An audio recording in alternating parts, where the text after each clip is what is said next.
দেশের বিভিন্ন জেলায় বন্যার্তদের সহায়তায় অন্যতম শিল্প গ্রুপ প্রাণ আরএফএল-এর পাশে আছি বাংলাদেশ কর্মসূচি চলছে।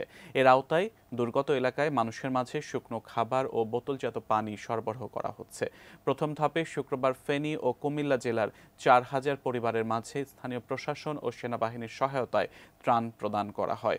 প্রাণ আরএফএল গ্রুপের পরিচালক বিপণন কামরুজ্জামান কামাল জানান, সামাজিক দায়বদ্ধতার অংশ হিসেবে দেশের যে কোনো দুর্যোগে যেন তাৎক্ষণিক মানুষকে সহায়তা করা যায় সেই লক্ষ্যে পাশে আছি বাংলাদেশ কর্মসূচির উদ্যোগ নেওয়া হয়েছে।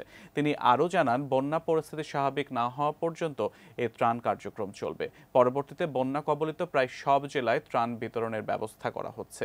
বন্যার্তদের সহায়তা পেতে প্রাণ আরএফএল গ্রুপের কল সেন্টার নম্বর 0800 7777 777 এই নম্বরে যোগাযোগ করতে বলা হয়েছে।